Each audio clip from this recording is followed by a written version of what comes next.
kayo? Bago po ang lahat, first things first.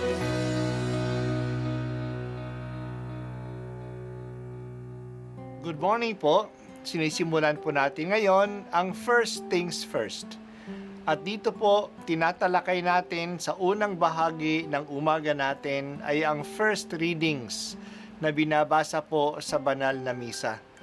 Ito pong tinatalakay natin kasi madalas po kasi marami na tayong alam tungkol sa gospel readings. Pero konti po ang nagsasalita sa first readings. Pero ang first readings, bahagi din po yan ng Biblia, ng banal na kasulatan.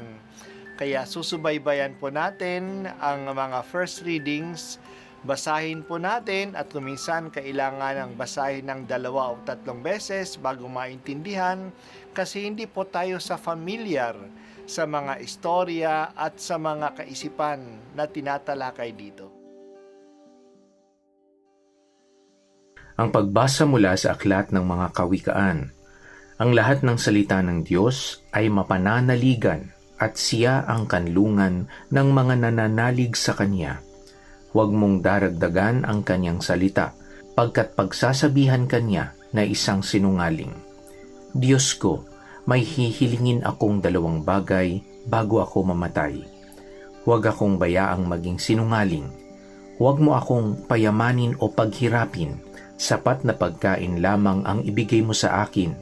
Baka kung managana ako, ay masabi kong hindi na kita kailangan. Baka naman kung maghirap ako'y matuto akong magnakaw at sa gayoy malapastangan kita. Ang salita ng Diyos. Salamat sa Diyos. Hinihikaya tayong manalig sa salita ng Diyos. Ito'y maaasahan. Huwag natin pasalitain ang Diyos sa mga hindi naman niya sinasabi. Kaya huwag nating dagdagan o bawasan man ang sinasabi ng Diyos.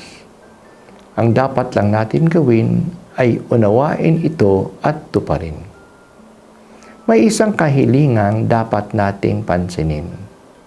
Sabi ng manunulat, huwag mo akong pagyamanin at huwag mo akong paghirapin. Ibigay mo sa akin ang sapat kong kailangan. Baka sa kanyang kasaganaan, hindi na niya kikilalanin ang Diyos dahil sa hindi na niya siya kailangan. Madalas itong mangyari kapag mayaman na, hindi na naaalaala ang Diyos. Kaya hindi nagsisimba at hindi nagdarasal. Natutukso ngang mas lalong magpayaman, kaya nagagawa ang masama. Kung mahirap naman, baka siya kumapit na sa patalim at gumawa ng masama tulad ng magnakaw o mandaya, dala ng kahirapan. Maganda ang dasal na ito. Katamtaman lang. Huwag maging mayaman at huwag namang maging mahirap. Ang dasal na ito'y sa dasal na ito, nakaka-identify tayo sa pangalawa. Madalas tayo nagdarasal na huwag naman tayo maging mahirap. Pero ewan ko lang kung ilan ang nagdarasal ng unang dasal.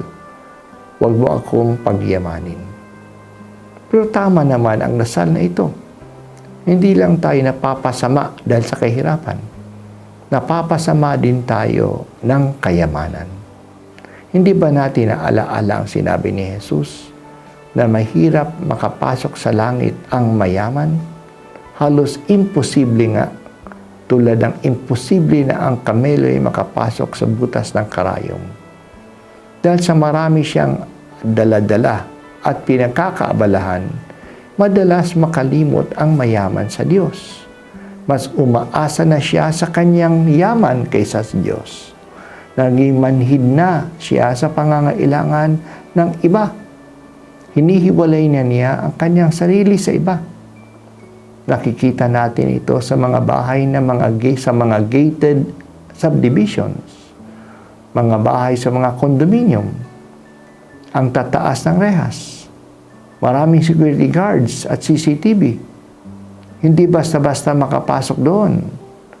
Hiwalay ang buhay ng mayayaman sa buhay ng karamihang tao. Kinukulong nila ang kanilang sarili dahil sa kanilang kayamanan. Kinukulong sila ng kanilang kayamanan. Kawawa naman, hindi na sila malaya. Huwag hangarin na maging mayaman. Hangarin na magkaroon lamang ng katamtaman, ng sapat. Sapat sa ikabubuhay. Ang malaking problema ay kailangang magkaroon ng self-control at malalim na kamalayan upang manatili lang sa sapat. Madalas gusto nating itong pasobrahan. Ito rin po ang hinihingi sa iyo, O Diyos. Huwag mo akong gawing mayaman o mahirap.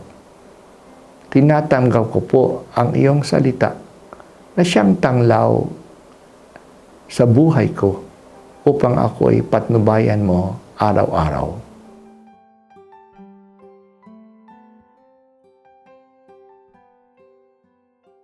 At ako po ay si Bishop Broderick Pabilio dito sa First Things First.